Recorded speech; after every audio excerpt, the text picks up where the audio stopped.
Bueno, la clase del día de hoy va a corresponder vamos a continuar con los problemas que afectan a las relaciones internacionales y en este caso nos vamos a concentrar en el tema de la delincuencia organizada.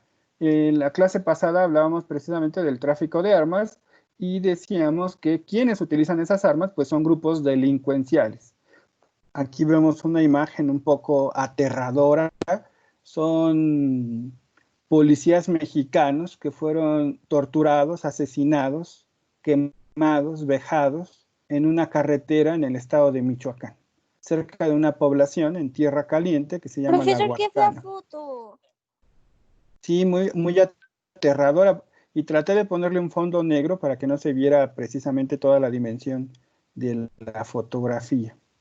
En este caso, cuando hablamos de esa delincuencia organizada, la podríamos denominar como amenazas no estatales a la seguridad del Estado. El Estado, ese personaje tan importante de las relaciones internacionales del cual hemos platicado en ocasiones anteriores. Básicamente, en esta imagen que parece un embudo, podríamos hablar de esa dimensión de la delincuencia organizada.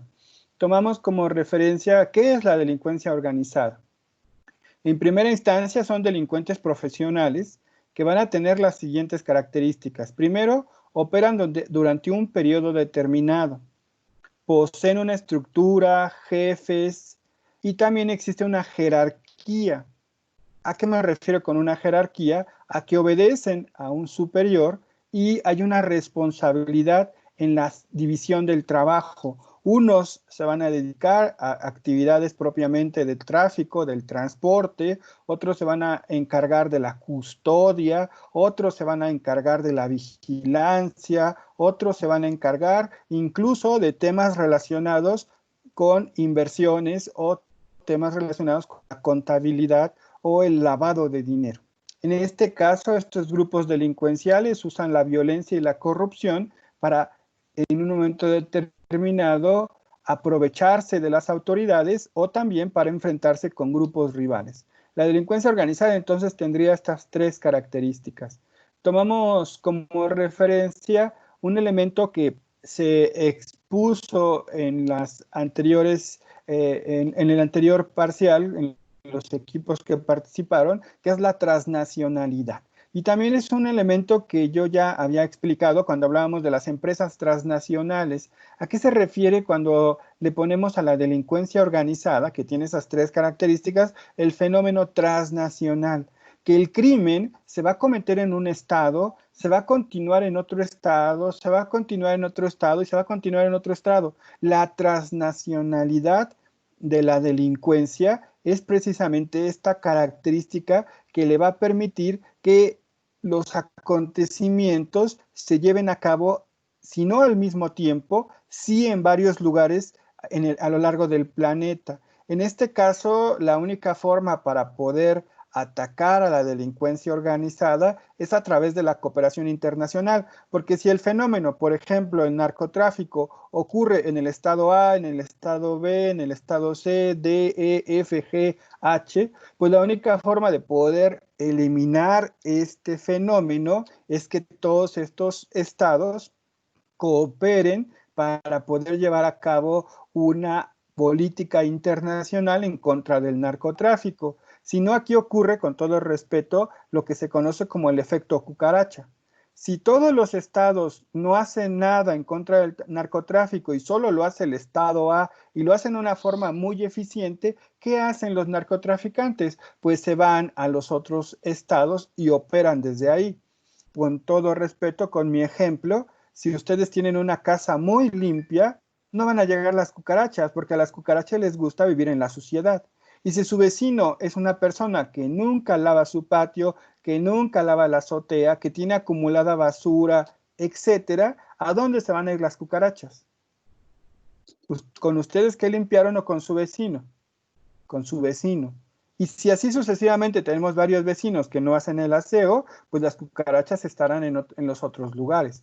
No sirve entonces que solo el Estado A trabaje en la lucha contra el narcotráfico si los demás no lo hacen. En estas condiciones, por ejemplo, la delincuencia organizada está sujeta a las leyes de la oferta y la demanda, algo que ustedes estudiaron, por ejemplo, en micro y en macroeconomía. ¿A qué se refiere la oferta y la demanda?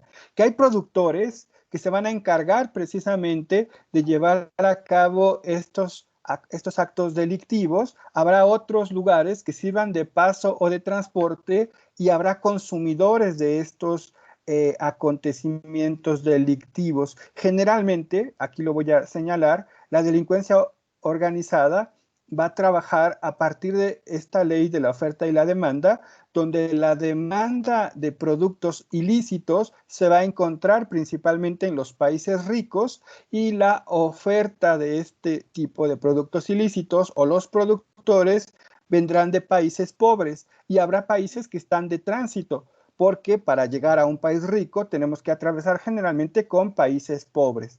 En estas condiciones, por ejemplo, aquí hay algunos mapas que hacen referencia precisamente a ese tráfico de drogas, principalmente en este caso estaríamos hablando de la cocaína, y aquí tendríamos, por ejemplo, voy a utilizar mi plumón para marcar precisamente esta ruta.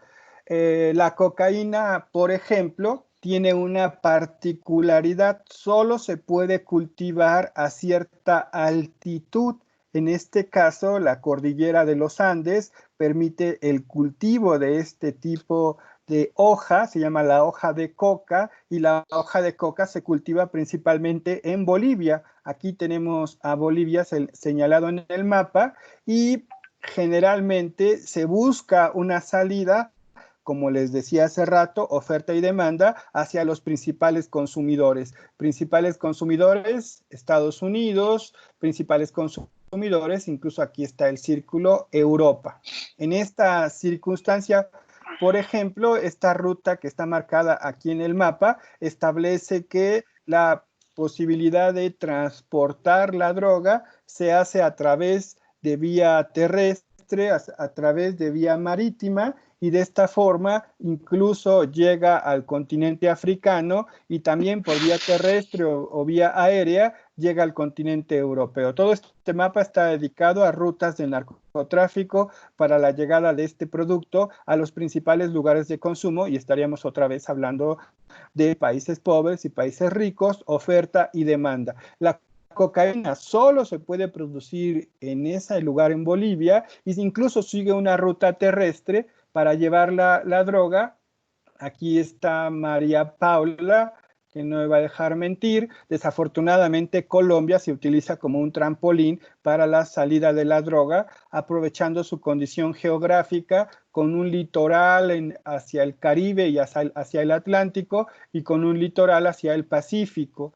En estas circunstancias, los laboratorios, la hoja de coca es, como les digo, una planta, pero necesita un proceso químico para convertirlo en cocaína, y los laboratorios generalmente se van a encontrar ahí en Colombia. Este otro ejemplo hace esta misma ubicación de las rutas, Bolivia, Perú, Colombia, y las rutas hacia Europa y las rutas hacia Estados Unidos. El principal consumidor de drogas a nivel mundial se encuentra en Estados Unidos. El poder adquisitivo de la población en Estados Unidos, estamos hablando de 330 millones de habitantes en Estados Unidos, y también tendríamos en estas condiciones las opciones para que se diera la ruta vía marítima, como vemos saliendo de Perú, saliendo de Cali, aquí está Cali, llegando al Pacífico mexicano, o también a través de Colombia, vía aérea, llegando a Miami,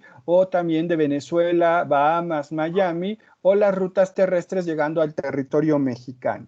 Entonces, aquí se identifican países productores, Bolivia, países que son de tránsito, como países caribeños, países centroamericanos, el propio México, y países de destino. Que en este caso hay países que juegan 2 o 3 papeles, porque también hay consumo de drogas en países sudamericanos, en países centroamericanos. El propio México no solo es país de tránsito de algunas drogas, sino también es productor de drogas. En ese caso tendríamos dobles o triples papeles que desempeñan algunos países. Este otro, pues, representa también el tráfico de drogas desde América del Sur hacia Europa, principalmente la ruta de cocaína, y tendríamos, a manera de otro ejemplo, la ruta africana de cocaína que utiliza países africanos y llegando el suministro de esta droga a través de vía aérea o vía marítima por medio de Colombia al Atlántico africano y de ahí hacia España y la distribución precisamente hacia el resto de Europa. Entonces, en estas imágenes podemos ver representado la operación que hace la delincuencia organizada a través de un producto que representa una ganancia. Esta otra ruta, pues también incluso utilizando Argentina, Marruecos, España y también llegando drogas desde Afganistán, la ruta del hashish viniendo desde Afganistán. Hay un autor francés, se los recomiendo mucho, Jean-François Gayraud. Este personaje, a partir de estos fenómenos que estamos platicando de delincuencia organizada, tiene un libro que se los recomiendo mucho, El G9 de las mafias en el mundo. Jean-François Gayraud, él establece que este crimen organizado tiene ciertas características que en un momento determinado él nos habla de la mafia, pero con M mayúscula y ubica 9 características. ¿A qué se refiere este autor con estas características de la mafia? Él dice que primero tienen un control territorial, dado que el objetivo de la mafia es controlar un territorio determinado y a partir de ese control territorial obtener ganancias ilícitas. También nos hace referencia a que tiene una capacidad y un orden y dominación de ese territorio. Ese territorio lo domina esa mafia. Hay un sentido de jerarquía y de obediencia. Hay un jefe, generalmente se le da esa obediencia, y también existe como número 4 el secreto y un proceso de iniciación. Para poder ingresar a esa mafia, nos dice Gayraud, necesitamos un rito de iniciación y todo se maneja en secrecía. El punto número 5, hay una dimensión ética y familiar. Generalmente la mafia va a estar ligada a un tema familiar. Y el número 6, se dedican a muchos crímenes, multicriminalidad. No se dedican exclusivamente a aprovechar un acto ilícito, sino que lo multiplican.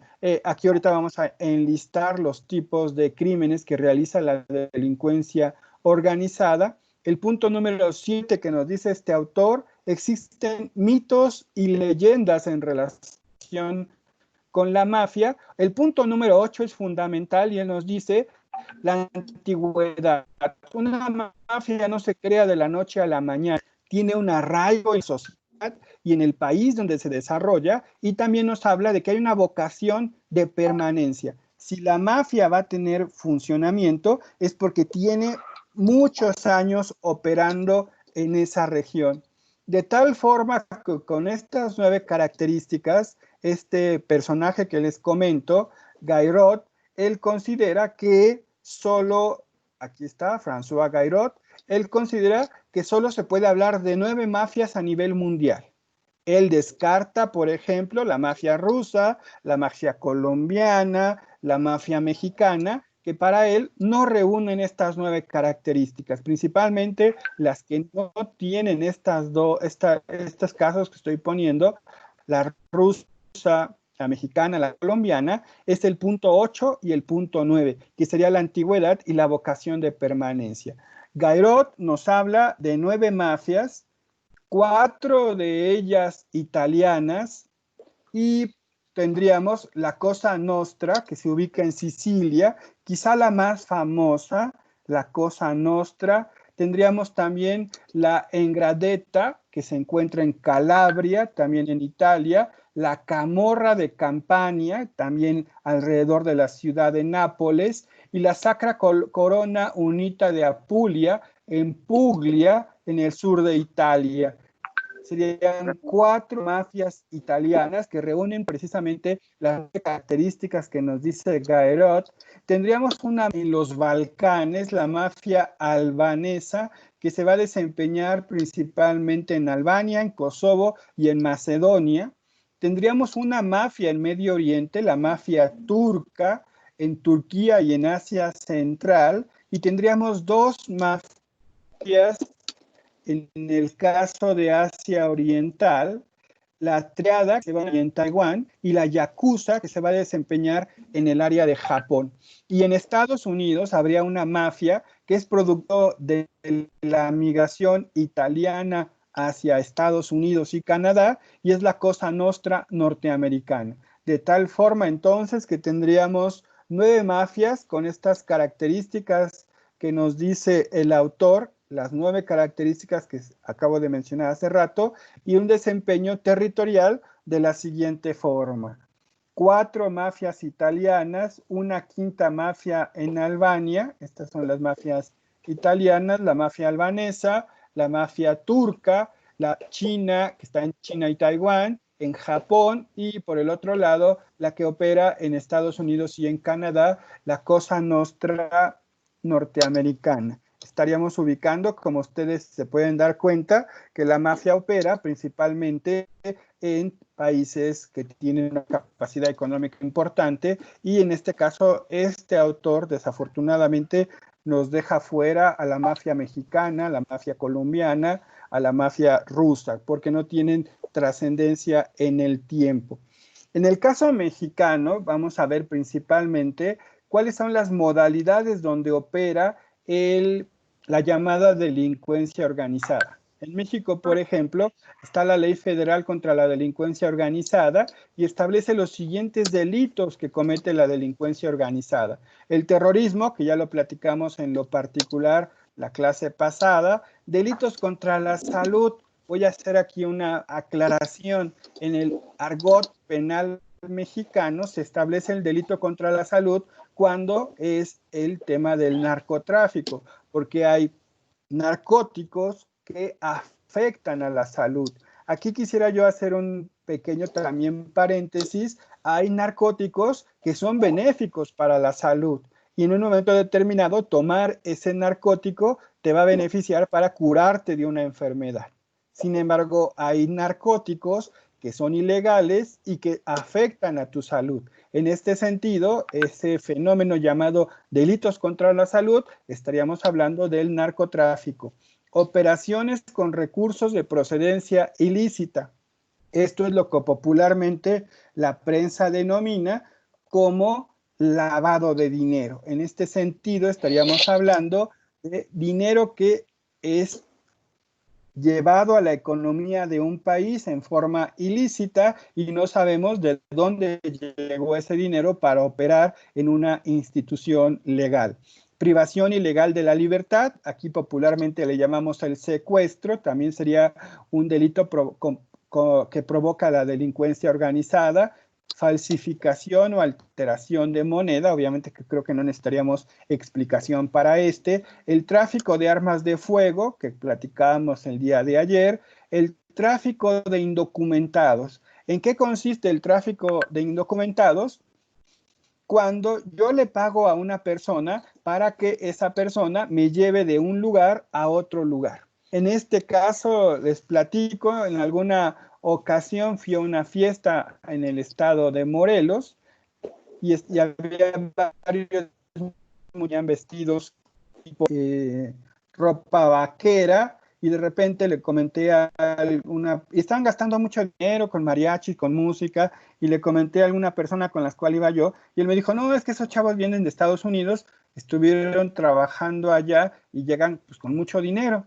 Y yo les comenté, no, pues ¿cómo se pasa a Estados Unidos? Ya ven la famosa figura de que se van caminando por el desierto, etcétera, o que atraviesan nadando el río Bravo. Y me dijo este amigo, no, lo que pasa es que estos chavos se van en avión, de aquí se van a la Ciudad de México, toman un avión, llegan a Monterrey, y allá contratan un servicio de un traficante de indocumentados.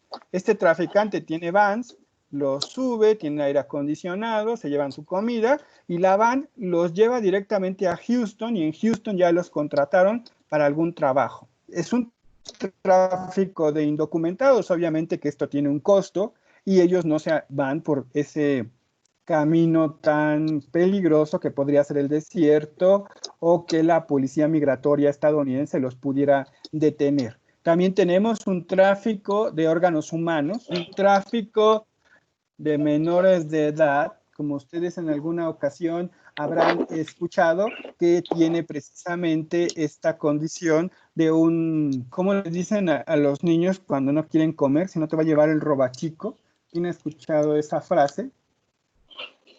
Alex me pregunta en el chat, profe, disculpe, ¿a qué se refiere con la M de mayúscula? Lo que pasa es que Gairov dice que hay muchos en el ámbito periodístico que se dicen mafia. No, la mafia mexicana. Y él dice, no, mafia es el que reúne estas 9 características y por eso le llama la mafia con M mayúscula. La condición entonces que vamos a tener en las condiciones de la delincuencia organizada, vemos la ley mexicana, pero sin embargo a nivel Interconvención de Naciones Unidas contra la delincuencia transnacional, delincuencia organizada transnacional, y vamos a ver otro tipo de delitos que también se van a enmarcar precisamente en esta delincuencia. El narcotráfico, ya lo expliqué, el lavado de dinero también, el terrorismo estuvo dedicado a la clase de ayer,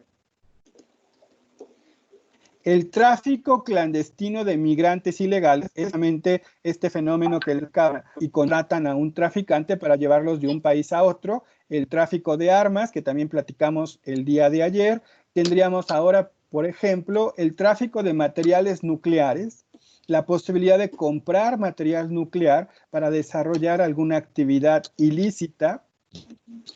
Hay una película muy buena, no sé si la hayan visto, se llama La suma de todos los miedos, no sé si alguien la ha visto, con Morgan Freeman. En esta película precisamente narran cómo unos terroristas compran material nuclear y fabrican una bomba y la ponen en un estadio de fútbol americano en Estados Unidos, y el presidente de Estados Unidos va al estadio porque es la final de la Liga de Fútbol Americano y la bomba estalla en el estadio. Se provoca una catástrofe en Estados Unidos, te las recomiendo mucho, se llama La suma de todos los miedos.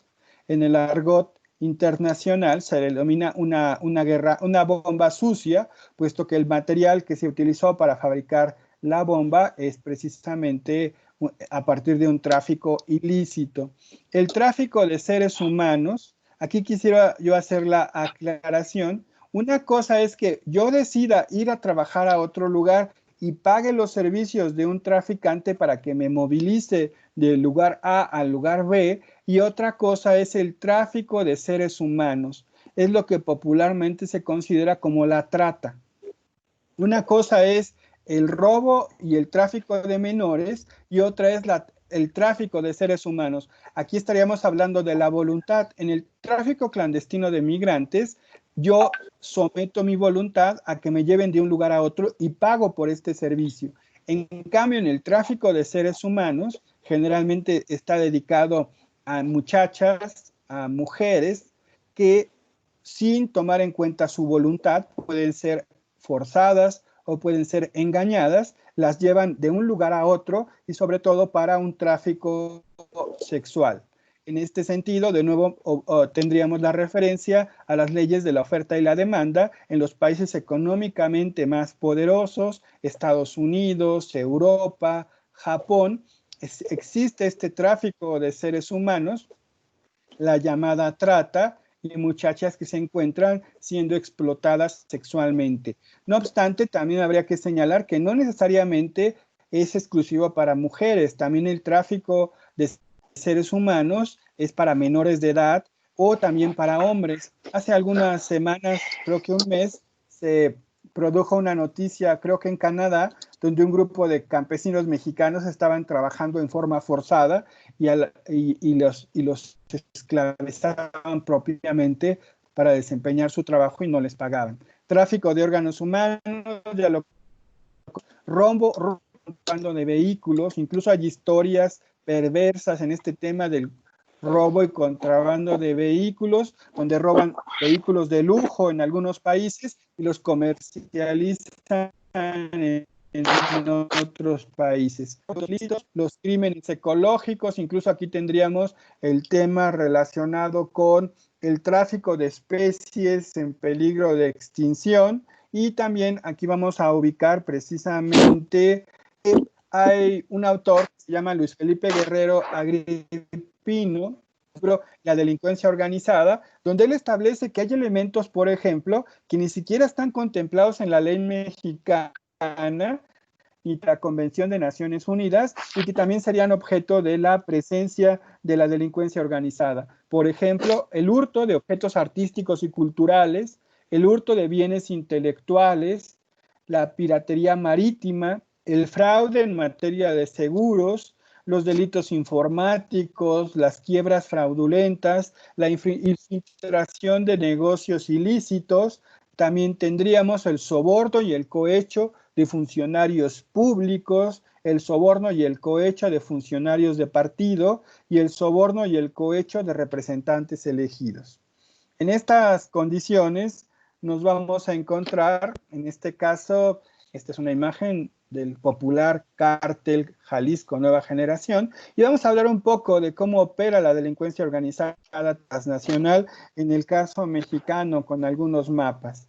Principalmente me encontré esta imagen de la revista The Economist, donde refleja precisamente las diferentes rutas del narcotráfico. Como yo les comentaba, México tiene una característica como un país de tránsito. La cocaína no se produce en México, se produce en Bolivia, se transporta por Perú, llega a Colombia, y de Colombia se distribuye a través de laboratorios clandestinos hacia Venezuela o hacia Brasil, y vemos que está en color rojo. Puede llegar por el Mar Caribe, puede llegar por Centroamérica, o puede llegar también por vía marítima al Océano Pacífico, y de ahí llegar a algunos puntos en el territorio mexicano, y su destino será precisamente la frontera norte.